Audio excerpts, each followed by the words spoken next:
Have you ever woken up in the dead of night to find yourself completely frozen? Your eyes open, darting around the familiar shadows of your own room. But your body is a stone prison. You try to scream, but your throat can only manage a choked, silent gasp. And then you feel it. A crushing weight on your chest. A chilling certainty that you are not alone. This is not a nightmare. You are awake. This is sleep paralysis. For centuries, we have tried to name the thing that visits us in this helpless state. Demons, night hags, shadow people. Science tells us it's a simple glitch in our sleep cycle. A brief disconnect where the mind wakes before the body. But can science truly explain the suffocating dread? Can it explain the figure standing in the corner of your room? The one that's been seen by millions of others across thousands of years? Join us as we pull back the veil on the world's most terrifying and universal haunting. What you are about to hear is not fiction. It is a shared human experience, a terror that has stalked us since the dawn of time, and one that may visit you tonight.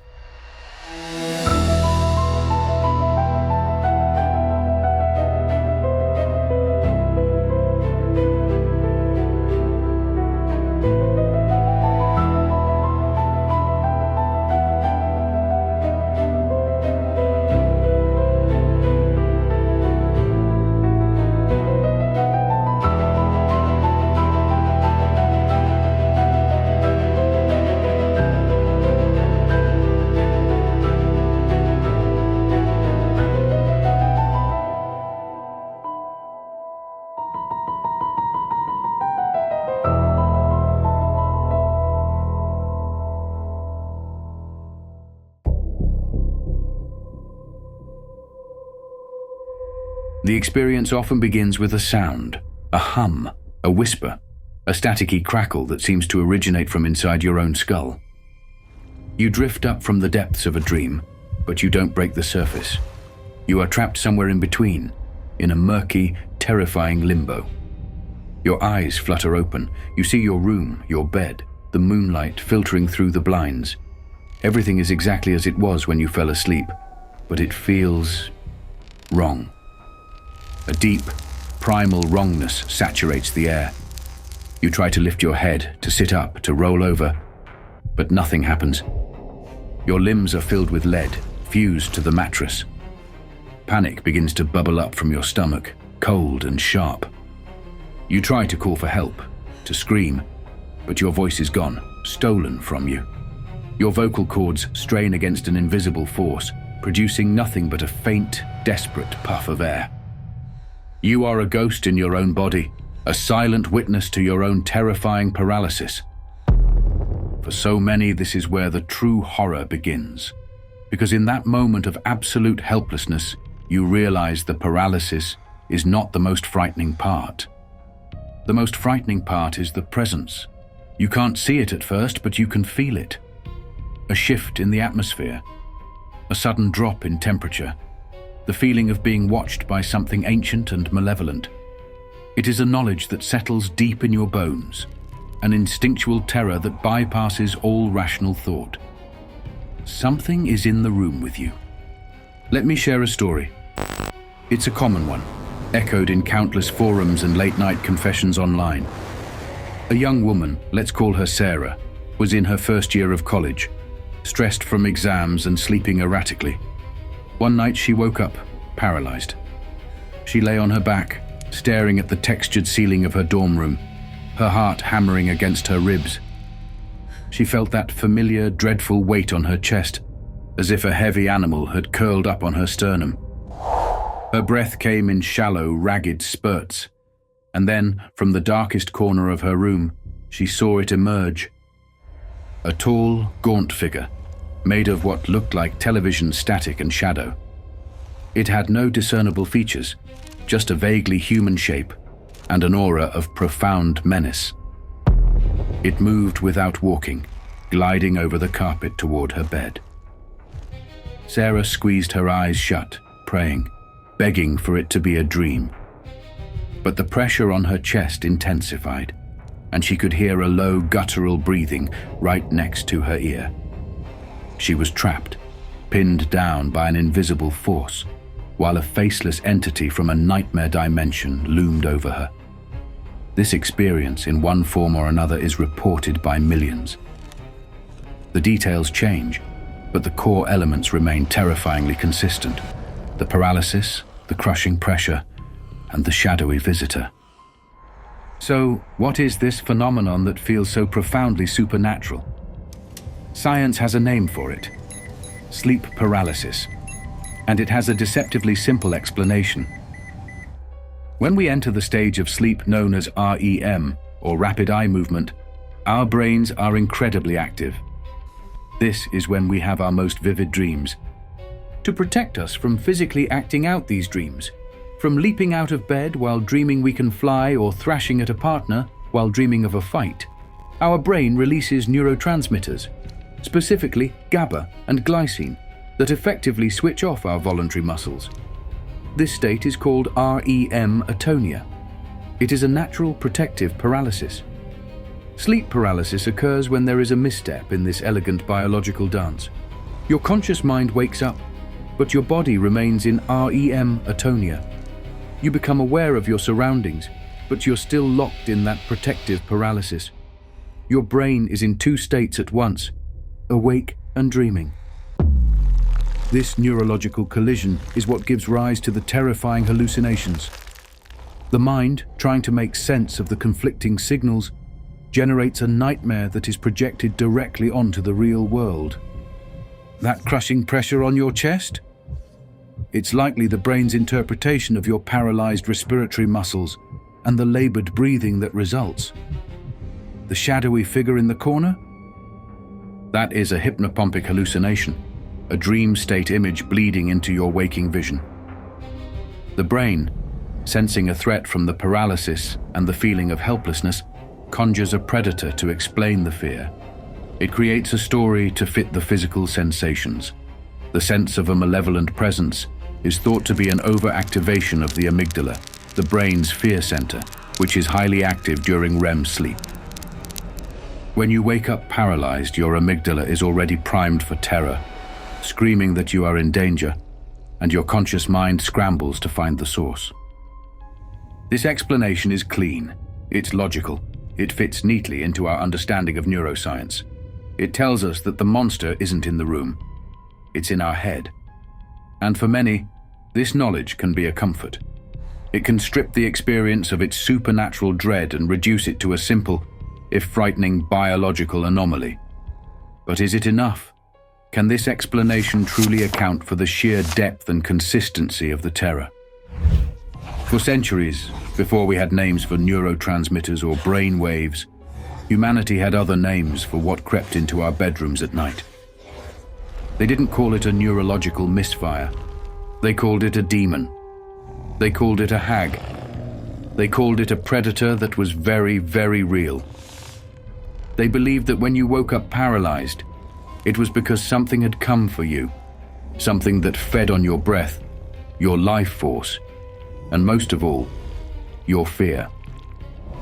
And when you look into the abyss of history, you find that this belief is not the exception, it is the rule. The scientific explanation is the newcomer. The ancient fear is what has been with us all along. The question remains, does understanding the science make the shadow in the corner any less terrifying when you are the one who cannot move, cannot breathe, and cannot scream?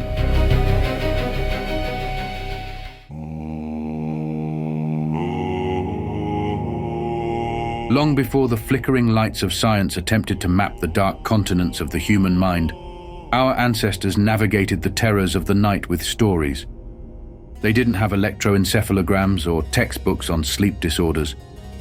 When a person woke in the blackness, pinned to their bed by an unseen weight, with a monstrous shape coalescing in the shadows, they did what humans have always done.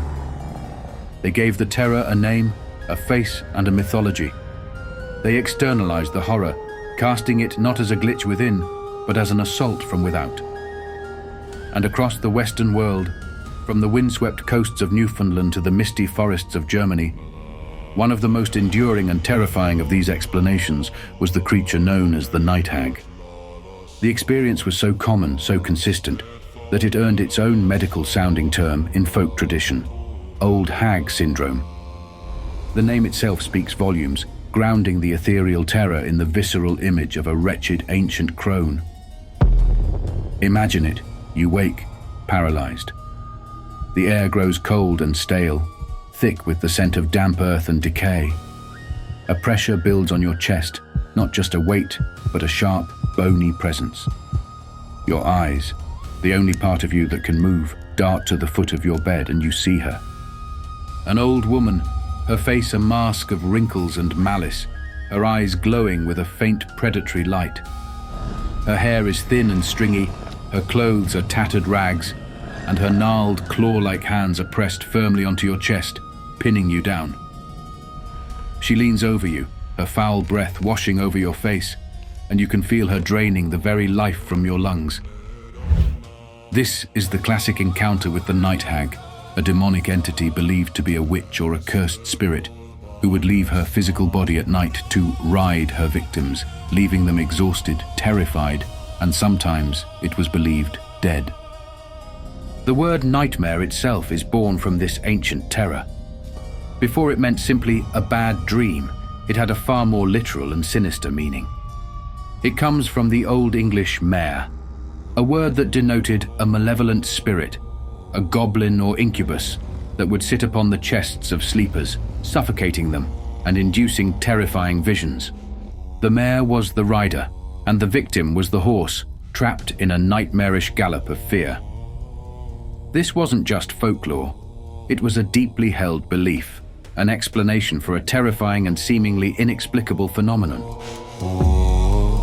The 18th century modern hyper-realistic horror painting The Nightmare by Henry Fuseli perfectly captures this primal fear. In it, a woman lies draped across her bed in a vulnerable, almost lifeless pose. Perched demonically on her abdomen is a small, grotesque creature, an incubus, its weight the source of her torment. And from behind the curtains, a black horse with wild, glowing eyes peers into the room, the nightmare made literal, a phantom steed ridden by the demon of our darkest dreams. The painting struck a chord across Europe because it gave form to a feeling that countless people had experienced but could not explain. It validated their terror. This belief system was not benign. It had real-world consequences. During the Salem witch trials, several accusers described being visited and tormented in their beds at night by the spectral forms of the accused. Bridget Bishop, the first person executed in the trials, was accused by multiple young men of appearing in their rooms at night, lying on their chests and trying to choke them. Today, we would almost certainly recognize their descriptions as classic sleep paralysis episodes. But in the 17th century, in a world steeped in superstition and fear of the devil, their testimony was taken as literal, spectral evidence of witchcraft. The invisible weight, the feeling of being choked, the terrifying visions. These were not symptoms of a sleep disorder, but acts of demonic assault. People were imprisoned and executed based on what were likely neurological events, interpreted through the dark lens of folklore. The hag was not the only entity believed to prey on the vulnerable sleeper. The mythologies of the incubus and the succubus speak to an even more intimate and disturbing form of nocturnal assault. The incubus, a male demon, was said to lie upon sleeping women, while the succubus, a female demon, would visit sleeping men. These encounters were often described with the same core elements of sleep paralysis: the immobility, the pressure on the chest, the overwhelming sense of a real presence. However, these visitations were explicitly sexual in nature, a terrifying and violating experience that left the victim feeling not just drained of breath, but of their very life essence, or vis vitalis. The lore surrounding these demons was extensive and theological. Scholars like Thomas Aquinas debated their nature, concluding they were fallen angels who could collect the seed of men and use it to impregnate women, creating demonic offspring or cambions. These were not mere spooky stories.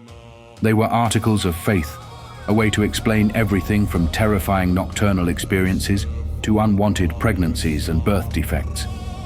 The child was not born of sin or infidelity, but of a demonic nocturnal violation. What becomes clear when you delve into these ancient beliefs is that our ancestors were not simply being superstitious. They were trying to make sense of a terrifying, visceral, and seemingly external experience using the tools they had. Without the language of neuroscience, the supernatural was the most logical explanation. The paralysis wasn't a failure of motor neurons to reactivate, it was the physical restraint of a demon. The pressure on the chest wasn't a misinterpretation of respiratory function, it was the literal weight of a hag. The terrifying visions were not hallucinations, they were glimpses into a spiritual realm that was all too real and dangerously close. These myths provided a framework for understanding, a way to categorize the terror and, in some cases, a way to fight back with prayers, talismans, and rituals. They created a shared cultural narrative for a deeply personal horror. But as we will see, this narrative was not confined to the West. Across oceans and continents, cultures with no contact with one another were independently creating myths about the very same nighttime visitor, describing the same suffocating pressure, the same shadowy presence, and the same absolute mind-shattering fear. The hag, it seems, has many names and many faces.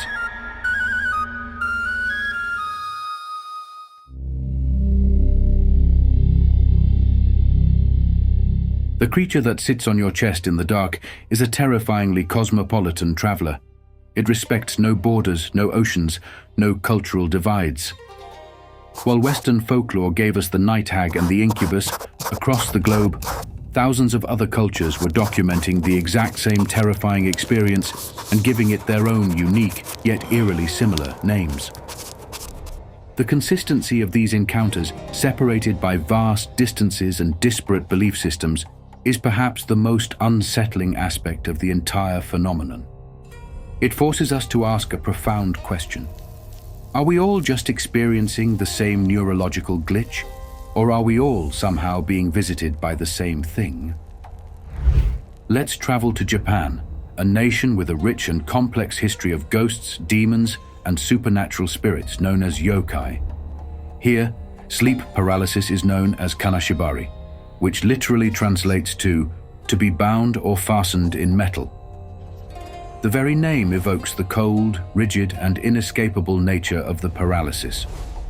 According to Japanese folklore, kanashibari can be caused by a variety of supernatural forces.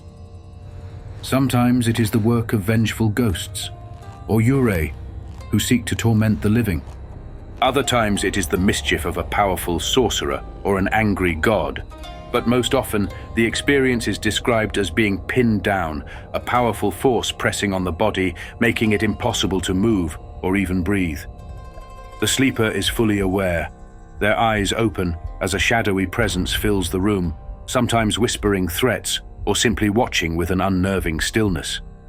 Unlike the bony crone of the night hag, the Japanese entities are often more amorphous, more spectral. But the core experience of paralysis and a malevolent presence is identical.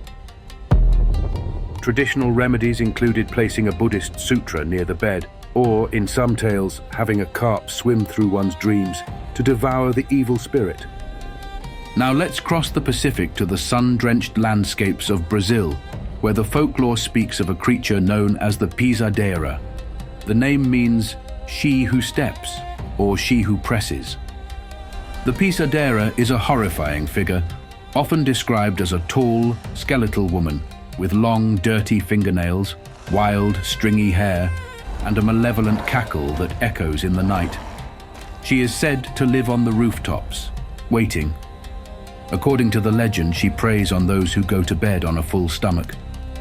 As the victim sleeps, she descends from the roof and stalks into the room, where she sits or tramples upon their chest, causing a slow, agonizing suffocation.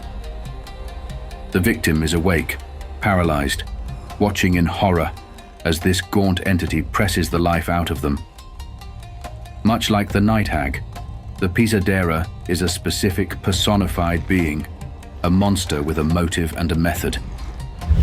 The connection to eating a large meal before bed is a fascinating piece of folklore that may have a basis in reality, as heavy meals can lead to indigestion and disrupted sleep, which are known triggers for sleep paralysis episodes.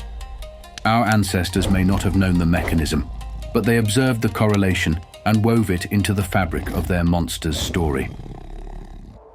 Let's travel north to the cold, rugged shores of Scandinavia. Here, the Norse people spoke of the Mara, a supernatural being who caused nightmares. The word Mara is the root of the word nightmare in many Germanic and Slavic languages. Like the English mare, the Mara was a creature that would visit sleepers at night, sitting on their chests and causing feelings of suffocation and terrifying dreams. The Mara could take various forms, sometimes a beautiful woman, other times a hideous creature, or even an animal. It was believed that the Mara could pass through the smallest of keyholes or cracks in a wall to reach its victim. In some traditions, the Mara was a damned soul, a woman who was cursed to have her spiritual form leave her body at night to torment the living. People would try to ward off the Mara using various methods, such as placing steel over a keyhole, leaving their shoes by the bed with the toes pointing toward the door, or reciting specific charms. Again, we see the same pattern, a terrifying nocturnal assault characterized by paralysis and suffocation, attributed to a malevolent supernatural entity. The list goes on and on, a global chorus of terror. In Thailand, it's the ghost Phai Am, which presses down on sleepers. In Vietnam, it is Ma Je, meaning held down by a ghost. In Mexico, the phrase "se me subió el muerto" translates to "the dead one climbed on top of me," a chillingly direct description of the sensation. In the traditions of the Inuit people of northern Canada, sleep paralysis is caused by the malevolent spells of shamans or evil spirits. The victim feels a shapeless, faceless presence on their chest, making it impossible to breathe. In African cultures, the experience is often attributed to devil riding, a form of witchcraft where an evil spirit possesses or attacks a person in their sleep. What is so staggering is not just the existence of these stories, but their incredible similarity. Across cultures that developed in complete isolation from one another, the description of the experience remains hauntingly unchanged. A person wakes up. They are paralyzed. They feel a crushing pressure on their chest or abdomen. They see or sense a malevolent presence in the room. They are filled with an overwhelming, primal fear. How is this possible? The scientific explanation, of course, is that sleep paralysis is a universal human experience because human brains are wired the same way. The architecture of our sleep cycle is the same whether you live in Tokyo, Rio de Janeiro, or a small village in the Arctic. The biological glitch of REM atonia, bleeding into wakefulness, can happen to anyone. The hallucinations are simply the brain's attempt to make sense of that glitch, drawing from a universal well of human fears: suffocation, predation, and helplessness.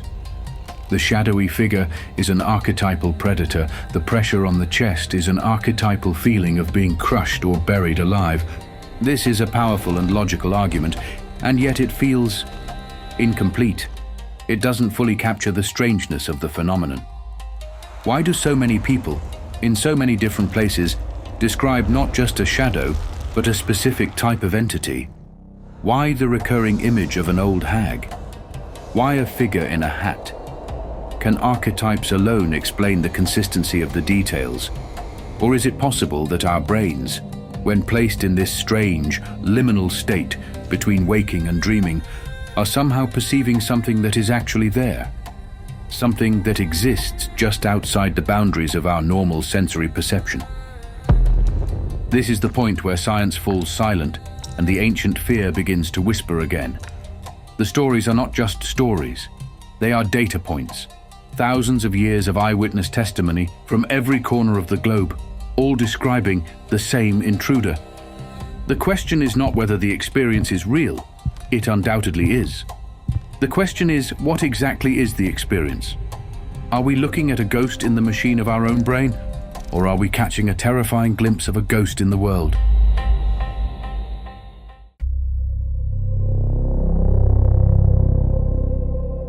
The old myths have not faded. They have simply put on a new mask. In our modern, electrified world, we may no longer speak of the night hag or the Mara with the same literal belief, but the nocturnal visitor has not left us. It has evolved. Its form has shifted from a folkloric crone to something more modern, more alien, and in some ways, even more terrifying. The experience of sleep paralysis persists, and with it, a new generation of entities has emerged from the shadows of our collective subconscious. These are not the demons of old religious texts, but the faceless, silent predators of the digital age. The shadow people and their enigmatic leader, the Hat Man. For decades, people experiencing sleep paralysis have reported seeing dark, humanoid shapes in their rooms. These are not the vague, indistinct presences of some older myths. They are described with unnerving consistency. They are known as shadow people. They appear as solid, three-dimensional silhouettes, often darker than the surrounding shadows, as if they are absorbing the light around them. They have no discernible features, no eyes, no mouth, no clothes, just a pure black human form. They often stand motionless in a corner, at the foot of the bed, or in a doorway, simply watching. The feeling they exude is one of cold, detached malice. They are not frenzied or aggressive like the night hag. They are silent observers, and their stillness is what makes them so profoundly terrifying. Their presence feels utterly alien, an intrusion of a completely different order of being into our most private space. Accounts pour in from all over the world, shared on internet forums, in sleep disorder support groups, and in hushed conversations. A man in Ohio wakes up paralyzed and sees a two-dimensional shadow of a man detach itself from the wall and glide to his bedside. A woman in Australia feels a hand on her shoulder and turns her eyes to see a featureless black shape leaning over her, its head cocked as if in curiosity. The descriptions are so similar that many who experience them believe they are seeing the same entities. They are not merely dream figures. They feel solid, real, and external to the dreamer's mind. Skeptics and scientists, of course, attribute the shadow people to hypnopompic hallucinations, pareidolia, our brain's tendency to see patterns, like human shapes, in random stimuli, and the effects of fear and paralysis on our perception. A mind primed for terror by the amygdala's overactivity will naturally interpret a shadow cast by a coat rack or a piece of furniture as a menacing figure. This makes sense, but it struggles to explain the sheer consistency and the feeling of objective reality reported by so many. Even more specific, and perhaps more disturbing, is the recurring figure known as the Hat Man. He is a subset of the shadow people phenomenon, but with distinct, unvarying characteristics. He is described as a very tall shadow person, but he is not a mere silhouette. He wears a long coat, like a trench coat or duster, and most distinctively, a hat. The hat is usually described as an old-fashioned fedora, or a wide-brimmed hat that casts his face, if he has one, into complete darkness. He doesn't just stand and watch. His presence is often associated with a feeling of pure, unadulterated evil. People report that when the Hat Man appears, the typical fear of sleep paralysis is amplified 1,000 times over. It becomes a soul-deep terror, a feeling of being in the presence of something ancient, powerful, and utterly malevolent. One widely circulated account comes from a man who experienced sleep paralysis throughout his life. He had seen shadow people before, but one night was different. He woke up paralyzed, and standing at the foot of his bed was the Hat Man. He was over 6 feet tall, a solid black mass, and the wide brim of his hat obscured where a face should be. The man reported that he felt the entity was feeding off his fear, that it was enjoying his helplessness. The Hat Man didn't move or speak, but the man felt a wave of despair wash over him, a feeling so intense it lingered for days after the episode ended. This is a common theme in Hatman encounters. He is not just a passive observer, he is a psychic vampire, a being that drains hope and incites terror. What makes the Hatman so profoundly unsettling is his specificity. Why a hat? Why a trench coat? These are not universal archetypal symbols of fear like darkness or a predator's claws. They are specific articles of clothing from a particular era.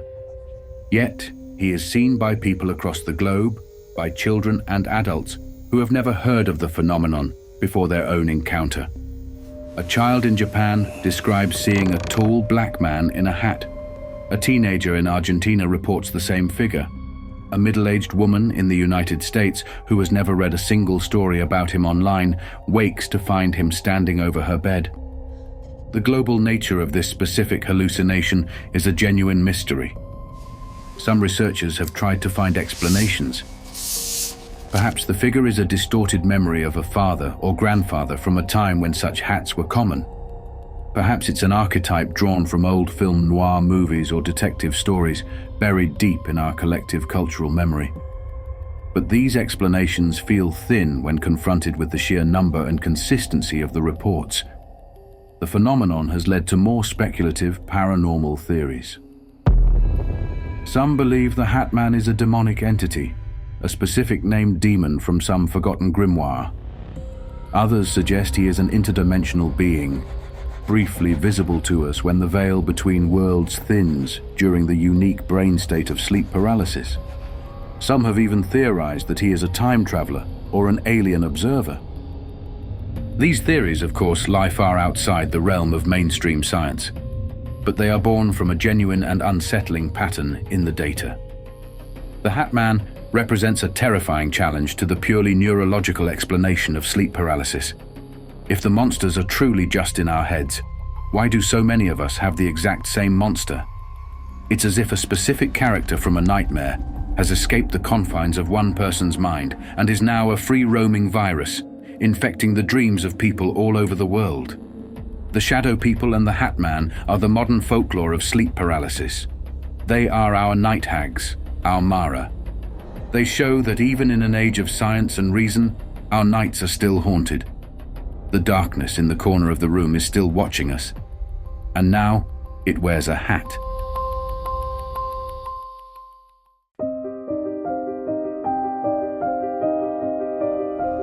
We stand at a crossroads, a place where the well-lit path of modern neuroscience meets the ancient overgrown trail of folklore and fear. On one side, we have a clear material explanation for sleep paralysis. It is a biological process, a temporary dysregulation of the sleep-wake cycle.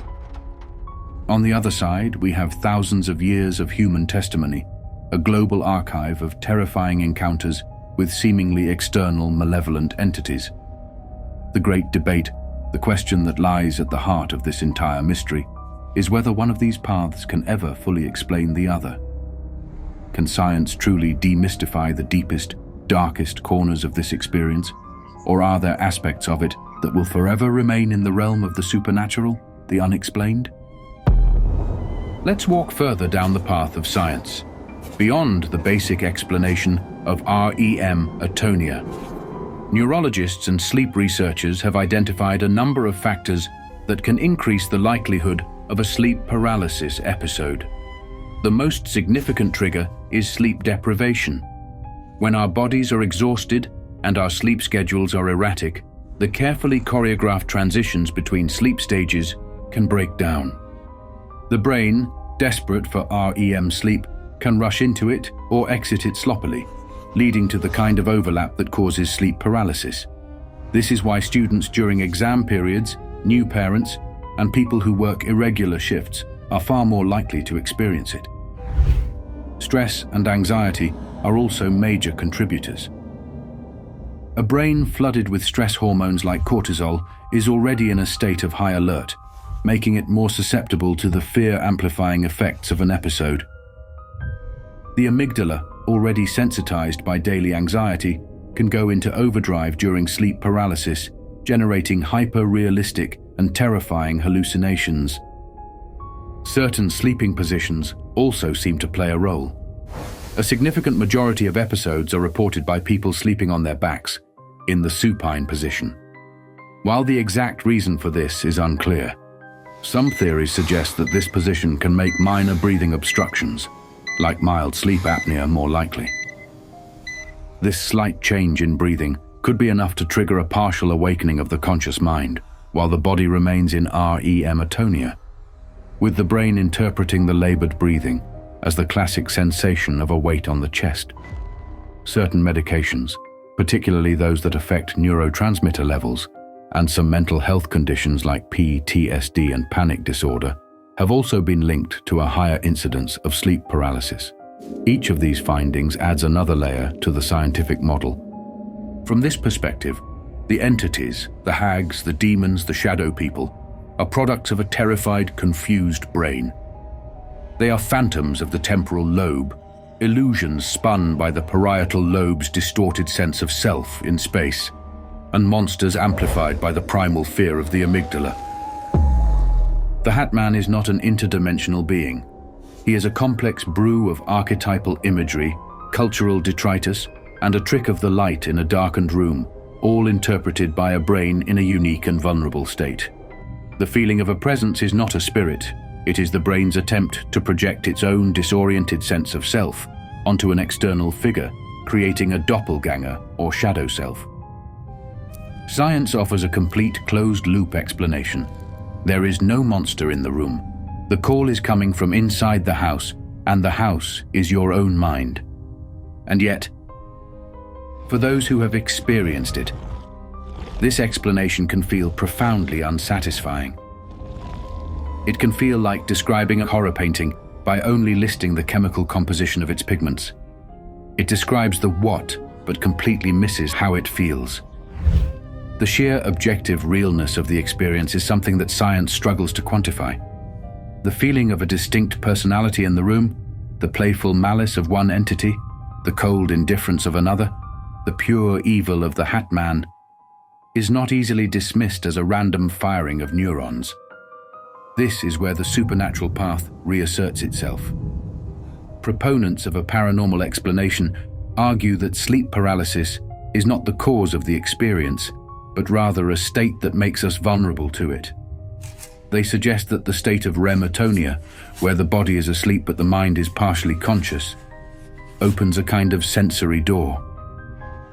It puts us in a liminal state, a borderland between the physical and the spectral, making us able to perceive entities that are normally invisible to us.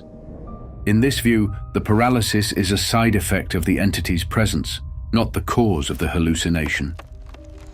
The creature immobilizes its victim, perhaps by feeding on their bioelectrical energy in order to instill fear, which may be its ultimate food source. This perspective reframes the entire phenomenon. The consistency of the entities across cultures is not due to universal brain wiring, but to the fact that these are real, distinct types of beings that exist in a parallel reality or spiritual plane. The shadow people are a specific species of entity. The Hat Man is a particular powerful individual who has been observed for generations.